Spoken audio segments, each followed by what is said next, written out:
it's Rosalind. Welcome back to our gardens and our tiny farm. It is cold and wet outside. It's even snowing. So I thought we would just sit together with something hot to drink and talk about cottage garden design. So 2 weeks ago, I had shared how we started our very first flower garden 8 years ago when we first moved to this property.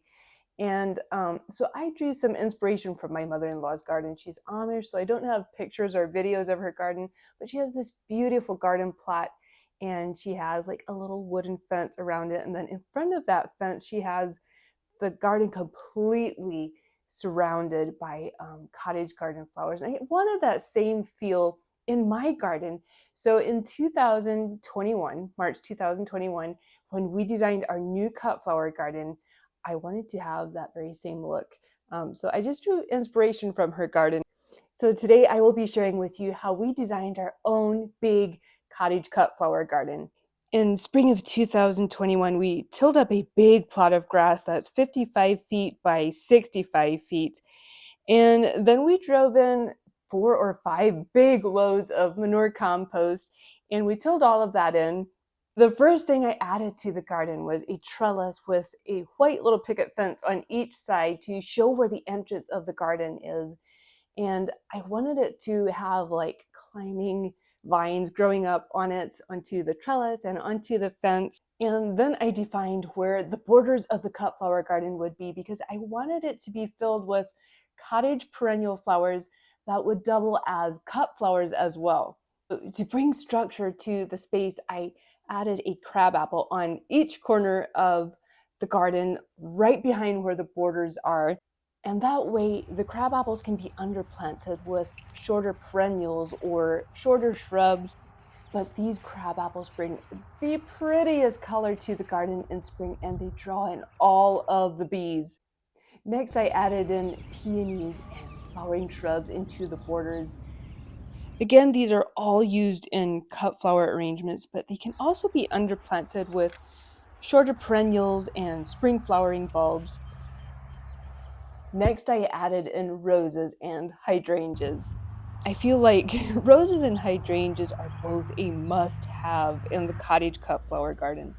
They'll be blooming often from summer right into fall, and they're wonderful to use in both fresh arrangements as well as in dried arrangements. In spring of 2022, we added in our chicken coop right behind the garden. I love hearing the chickens while working in the garden.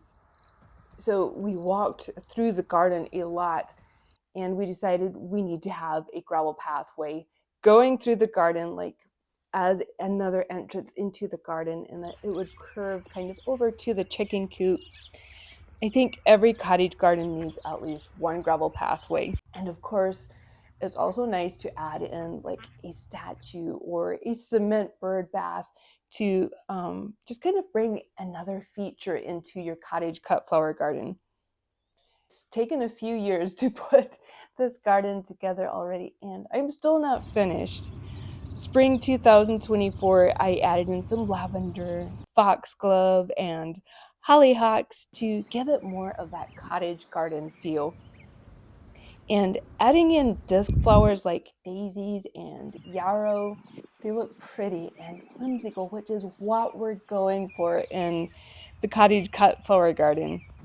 They'll also draw in pollinators for you, and they're so gorgeous in cut flower arrangements. We did place in railroad ties all around the garden to kind of bring it together as one big room, and you could use whatever is available to you, but this helps define where the grass ends and the garden begins.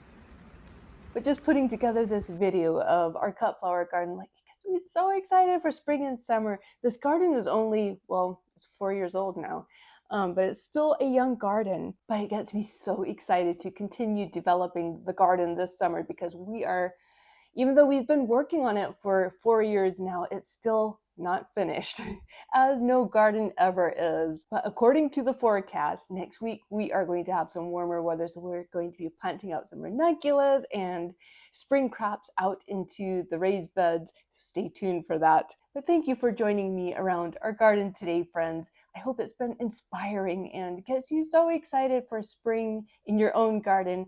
Have an amazing week, and I will see you right back here next Saturday. Bye.